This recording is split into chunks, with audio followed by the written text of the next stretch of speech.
Hello friends, नमस्कार। आपका स्वागत है मेरे यूट्यूब चैनल में। आज हम इस वीडियो में बताने वाले हैं पेपर 10 LNMU का जो बीएड सिलेबस है। पेपर 10 यानी कि क्रिएटिव एंड इंक्लूसिव स्कूल या समावेशी शिक्षा के बारे में ये वीडियो है। और सत्रीय कार्य सेशनल वर्क किस प्रकार से किया जाता है। लास्ट ईयर जो बच्चे पास होके गए हैं उसका एक ये सेशनल वर्क का कॉपी है। तो इस तरह से फ्रंट पेज पे जो भी होगा name, people, teacher, subject, college number, university number, roll code, registration number और ईयर, इस तरह से फ्रंट पेज होगा। इसके बाद इस तरह से एक क्वेश्चन है, जैसे समावेशी शिक्षा के ऐतिहासिक परिप्रेक्ष्य का वर्णन करें। तो आप इस तरह से कर सकते हैं।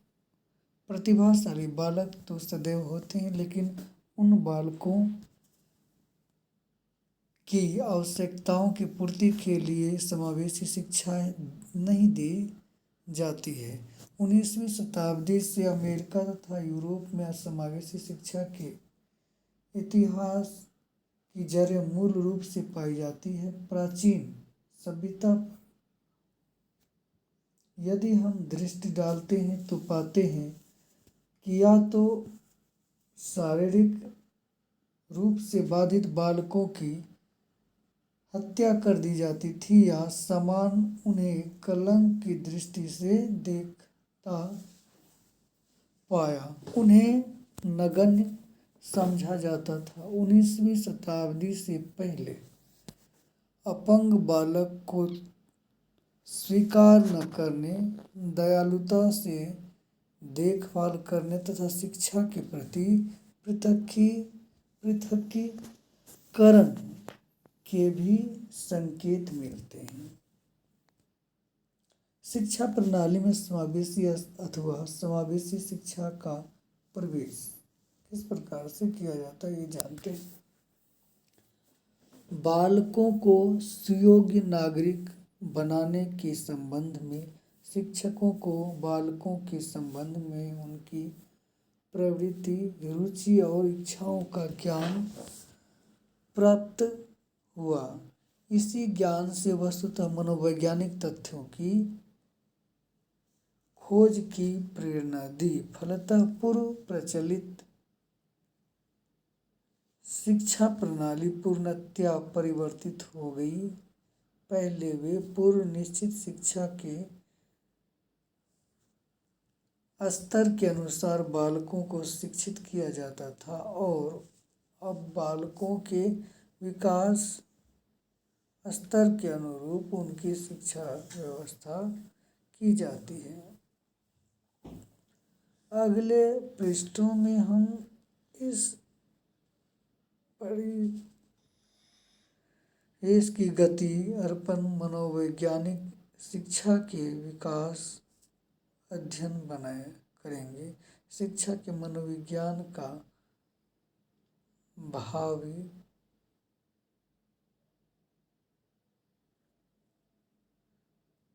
17वीं शताब्दी से हुआ है।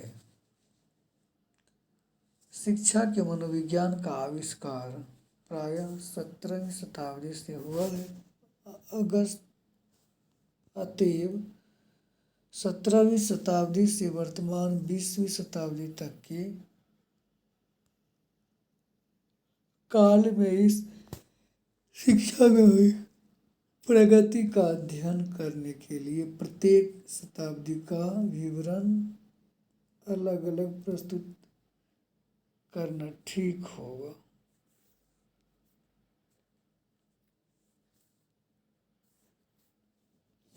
सत्रहवीं शताब्दी के बारे में जानते हैं। सर्वप्रथम शिक्षा सुधारक कमेनियस के परिश्रम से उनकी पुस्तक स्कूल ऑफ इन्फेंसी के प्रकाशन के साथ 1628 ईस्वी में शिक्षा प्रणाली में वैज्ञानिक पद्धति का उद्भव हुआ। परंतु इस पुस्तक से प्रायः धनाढ़ वर्ग ही, जो अपने बालकों को समुचित विकास हेतु सचेष्ट था, लाभान्वित हो सका। कोमल तथा यपलमती बालकों को की ग्राह्य शक्ति को दृष्टिगत करते हुए कमेनियस ने बाह्य शक्ति को दृष्टिगत करते हुए कमेनियस ने 1657 ईस्वी में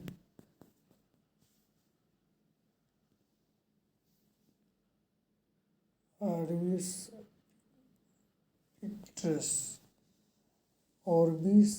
पिक्टस वर्ल्ड इन पिक्चर नामक दूसरी पुस्तक का सृजन किया।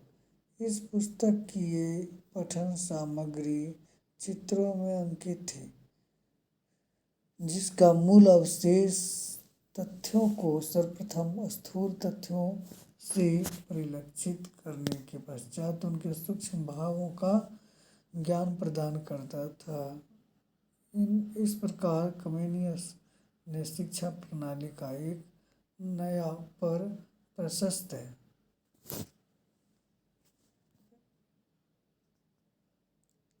पर उनके संलग्न विकास की प्रणाली निर्धारित की गई।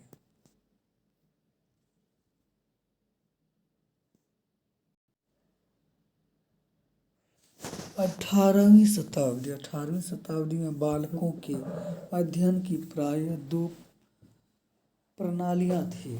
प्रथम बाल शिक्षा के अध्ययन की दार्शनिक शाखा और दूसरी धारा के अंतर्गत बालकों का अध्ययन नित्य प्रति के अवलोकन द्वारा किया जाता था। इन प्रणालियों को क्रमशः बाल अध्ययन की परोक्ष एवं प्रत्यक्ष विधि संज्ञा दी जा सकती है। जॉन लॉक, रूसो तथा हर्बर्ट आदि शिक्षाविदों के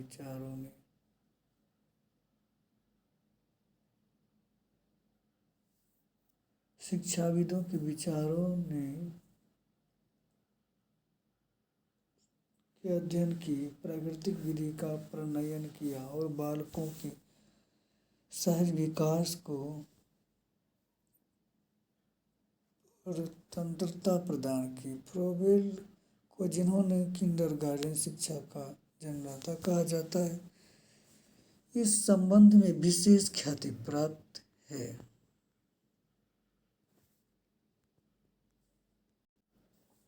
अब तक बालकों का अध्ययन व्यक्तिगत अथवा समूह के रूप में होता था, परंतु 18वीं शताब्दी के अंतर्गत उत्तरार्ध में जीवन के इतिहास बालकों का अध्ययन प्रारंभ हुआ। 1974 में पेस्टालॉजी ने अपने 3.2 वर्षीय पुत्र 3.5 वर्षीय पुत्र का अवलोकन पद्धति द्वारा किए गए अध्ययन को वैज्ञानिक पद्धति का श्री गणेश किया। इस प्रकार 18वीं शताब्दी में था वैज्ञानिक पद्धति का श्री गणेश किया। इस प्रकार 18वीं शताब्दी में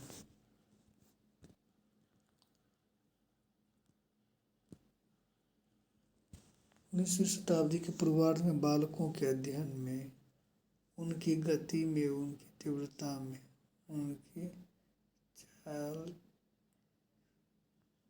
तीव्रता नहीं जितनी उनके उत्तरार्ध में 20वीं शताब्दी